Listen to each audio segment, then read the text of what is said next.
So, assuming everything goes according to plan, the House gets in line, passes the Senate deal, and then the White House signs it, then the government will reopen. And we'll have to wonder, what exactly did forcing it to shut down for 2 weeks, more than 2 weeks, really accomplish? Because ultimately, by voting on a relatively clean spending bill and debt limit increase, Speaker Boehner is doing what Democrats have been asking him to do all along, since even before the shutdown. We could have had this deal 2 weeks ago, but instead we went through furloughing hundreds of thousands of workers first, denying cancer trials to sick kids, and distributing food around the country without proper inspections. Only now, after all that, are we right back to where we started, a similar deal to reopen the government and avoid a default. So to people watching Washington from afar, this looks absolutely insane. And here's the thing, it might actually be insane. Joining me now is Dr. Douglas Fields, PhD, a neuroscientist and author of the book, The Other Brain. Dr. Fields, welcome to the show. Thank you. So let's try and get away from the politics for a second and the economics for a second and try and put our finger on what might be driving this from a neurological standpoint. What's your take on the psychology on Capitol Hill right now, and what sort of fueled this dysfunction that we've seen over the last few weeks on this issue neurologically? Well, I think what we're seeing play out on the national stage is herding behavior, human herding behavior, which is very important, unconscious behavior that allows us to form complex societies.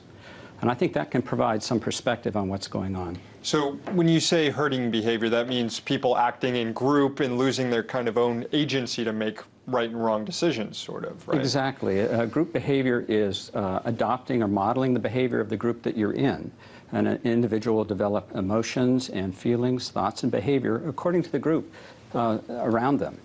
And one of the important things about herding behavior that psychologists know is that it reduces the threshold for deviant behavior, for conducting yourself in ways that would be otherwise considered cruel and you would never do as an individual. So herding reduces the likelihood of that, you're saying? Exactly. But in this case, it seems to be promoting that sort of behavior because, I mean, you could say that the actions that have been coming out of Congress over the last few weeks have been extremely harmful to the country. That's correct. It reduces the threshold for participating in those. So you're exactly right. No congressman would stand in front of a mother taking her sick child with cancer, stand in front of that woman and prevent her from taking her child into the NIH for treatment. On an individual level, that would be cruel. No member of Congress would prevent their neighbor from going to work in the morning and earning a living and contributing to society in their own way. That would also be unacceptable. And many of these things that we see going on and we accept only because of a psychosis of herding behavior. So that could explain away why, Republicans en masse might have gotten together to kind of force this shutdown, or to exact these demands which have led to this shutdown. How do you explain behavior of individuals leading this herd, though, like maybe Senator Ted Cruz or certain members of the House? Individually, they led a movement, they staked that, they put their self on the line to do all these things that denied NIH cancer treatments or led to hundreds of thousands of people being furloughed. I mean, can we write their decisions off based on this herd mentality as well? Well, herding behavior describes the behavior where people adopt behaviors and attitudes and beliefs according to the individuals around them, whether you like an iPhone or a Gucci bag, depends. It's not a rational decision. And it's not a behavior that's dictated.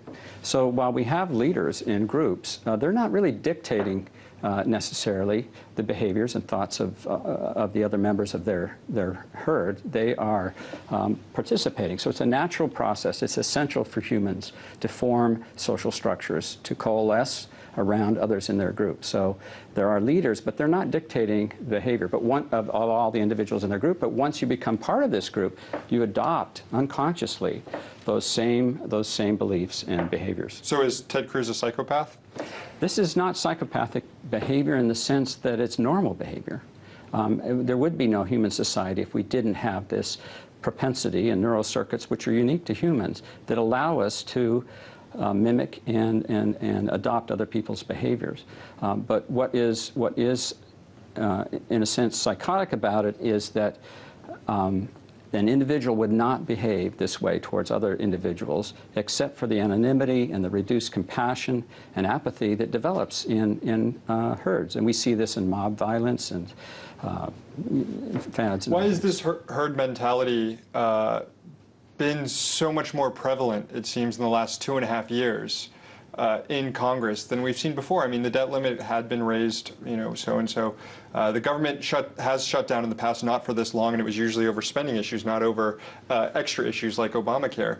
But we've seen this sort of every few months, dysfunction. What do you make for this uptick in the recent years? Well, I've wondered about that myself, and I don't have the answer to that. But I think the flip side of that is that the solution from a neuroscientific point of view is to realize that these tendencies to form herds and take actions that are really destructive and cruel are a result of this deeply ingrained behavior in human beings, and that the way out of this is to perceive that we're all part of a larger group. We're all the same group of Americans, and that dividing into these factions and becoming aligned with a faction within a group leads to this kind of problem of herd behavior. A lot of people are blaming Washington, D.C., the actual location, Washington, D.C., for creating this sort of empathy gap between what's actually the problems Americans are facing day to day and the problems that Congress is focused on.